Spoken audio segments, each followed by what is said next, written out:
Hello and welcome back to Kotak stock Shala. मैं हूं दिवांशी आशर। अगर आप मार्केट में इन्वेस्टेड हैं तो आपने कभी ना कभी राइट्स इशू के बारे में जरूर सुना होगा, और अगर नहीं सुना तो चलिए आज समझते हैं कि राइट्स इशू होता क्या है और आपको इससे क्या फायदा मिलता है।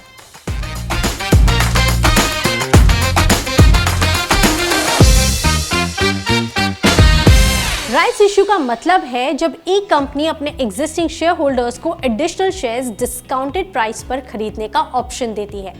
डिस्काउंटेड प्राइस मतलब मार्केट में जिस प्राइस पर शेयर्स अवेलेबल हैं उससे थोड़े कम प्राइस पर शेयर होल्डर्स उस कंपनी के शेयर्स बाय कर सकते हैं। अब आपको ये भी जानना जरूरी है कि कंपनी अपने शेयर होल्डर्स को नए शेयर्स एक प्रपोर्शन में ऑफर करती है, यानी उनके पास जितने एग्जिस्टिंग शेयर्स होते हैं उसके प्रपोर्शन में ही नए शेयर्स कंपनी ऑफर करती है। फॉर एग्जाम्पल, एक कंपनी है KLM लिमिटेड जिसने 1:4 का राइट्स इशू अनाउंस किया है। दैट मीन्स हर 4 शेयर्स जो एक शेयर होल्डर होल्ड करता है उस पे एक एडिशनल शेयर उसे डिस्काउंट पर ऑफर किया जाएगा। अगर मार्केट में स्टॉक की करंट मार्केट प्राइस 200 रुपीज है तो कंपनी राइट्स इशू ऑफर करेगी एट अराउंड 150 रुपीज, यानी शेयर होल्डर्स को 25% डिस्काउंट पर एडिशनल शेयर बाय करने का मौका मिल रहा है। कमिंग टू राइट्स एंटाइटलमेंट, तो राइट्स एंटाइटलमेंट एक टोकन के फॉर्म में आपके डीमैट अकाउंट में ऐड हो जाता है जो आपको शेयर्स अप्लाई करने का प्रिविलेज देता है। जैसे KLM के शेयर होल्डर्स के होल्डिंग में या उनके पोर्टफोलियो में उनको KLM RE शो होगा। रिमेंबर, कंपनी शेयर होल्डर्स को ये राइट्स एंटाइटलमेंट एक रेशियो में देती है based on the number of shares already held by them. So KLM limited के केस में 1:4 का रेशियो है, और अगर रिकॉर्ड डेट के दिन शेयर होल्डर के पास 100 शेयर्स हैं तो उसे 25 राइट्स एंटाइटलमेंट अपने डीमैट अकाउंट में दिखेंगे। Now what is the record date? तो शेयर होल्डर बनने के लिए इस डेट पे आपके होल्डिंग्स में, आपके पोर्टफोलियो में शेयर्स होनी चाहिए और कंपनी के बुक्स में भी आप शेयर होल्डर होने चाहिए, यानी कि रिकॉर्ड डे के एटलीस्ट एक दिन पहले आपको शेयर्स बाय करने पड़ेंगे। एक और इंपॉर्टेंट टर्म है, इसे समझ लेते हैं, which is letter of offer. अब क्योंकि राइट्स इश्यू भी IPO की तरह ही पब्लिक से फंड्स रेज करने का एक तरीका है, इसलिए राइट्स इश्यू के वक्त कंपनीज को हर चीज डिस्क्लोज करनी पड़ती है। लेटर ऑफ ऑफर एक डिटेल डॉक्यूमेंट होता है जो कंपनी के प्लान्स, फाइनेंशियल्स, ये सब कुछ उसमें डिस्क्लोज होता है ताकि आप इन्फॉर्म डिसीजन ले सके कि आपको राइट्स इश्यू में पार्टिसिपेट करना है या फिर नहीं। Let's talk of the impact on the share value. Remember, जब कंपनी राइट्स इशू ऑफर करती है तो एग्जिस्टिंग शेयर्स की जो वैल्यू है वो डाइल्यूट हो जाती है। कैसे? राइट्स इशू में कंपनी नए शेयर्स ऑफर करती है जिसकी वजह से overall number of shares market में बढ़ जाते हैं, लेकिन कंपनी की जो अर्निंग्स हैं वो उतनी ही रहेगी जो अब ज्यादा नंबर ऑफ शेयर्स में डिवाइड होगी, और बस इस वजह से अर्निंग पर शेयर कम हो जाता है। Coming to the eligibility part, तो राइट्स इश्यू में शेयर्स बाय करने के लिए आपके पास एंटाइटलमेंट होना जरूरी है।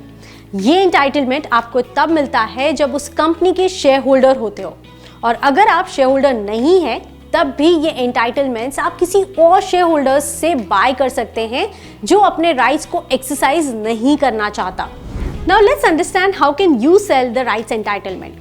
अगर आप अपने एंटाइटलमेंट्स को किसी और को सेल करना चाहते हैं तो ब्रोकर के प्लेटफॉर्म से यूजुअल शेयर्स की तरह ही आप उन्हें सेल कर सकते हैं।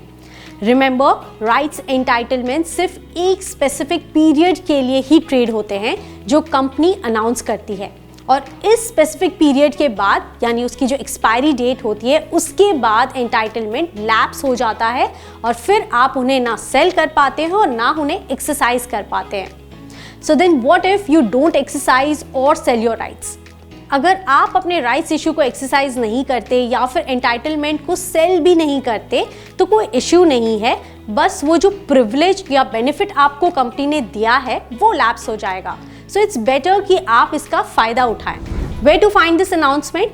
वेल, राइट्स इशू के सारे अनाउंसमेंट्स, रिकॉर्ड डेट्स के अनाउंसमेंट BSE और NSE दोनों ही वेबसाइट्स पर पब्लिश की जाती है, और इसके अलावा राइट्स इशू का जो प्राइस है वो क्या होगा, इशू पीरियड क्या रहेगा, कौन से रेशियो में राइट्स इशू होंगे, ये सारी डिटेल्स या इंफॉर्मेशन भी पब्लिश होती है on the exchanges.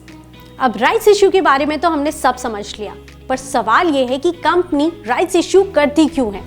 The first reason is to raise the funds.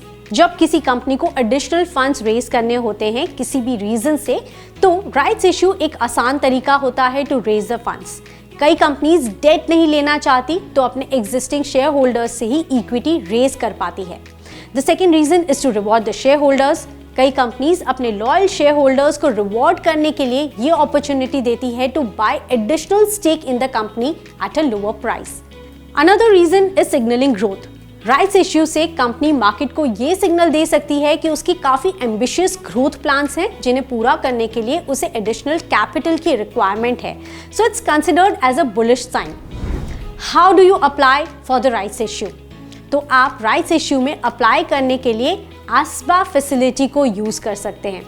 Alternatively offline method में कंपनी के जो रजिस्ट्रार होते हैं यानी आरटीए आपको एक फॉर्म सेंड करते हैं, that is a composite application form. इसे आप फिल करके कुरियर कर सकते हैं या फिर आप किसी सेल्फ सर्टिफाइड सिंडिकेट बैंक से भी ऑफलाइन अप्लाई कर सकते हैं। एक और चीज, शेयर होल्डर्स को राइट्स इश्यू तभी सब्सक्राइब करनी चाहिए जब वो कंपनी के फ्यूचर को लेके कंप्लीटली कन्विंस्ड हो, क्योंकि ये पॉसिबल है कि राइट्स इशू अनाउंस होने के बाद स्टॉक के जो प्राइसेस हैं वो राइट्स इशू के प्राइस से भी नीचे चले जाएं। So this was all you needed to know about the rights issue. पर फिर भी आपको कोई भी क्वेरी हो या आपके कोई भी डाउट हो तो आप हमें कमेंट सेक्शन में पूछ सकते हैं। Thank you for watching, see you next time. ऐसे और इन्फॉर्मेटिव वीडियोस के लिए स्टे ट्यून विद कोटक स्टॉकशाला।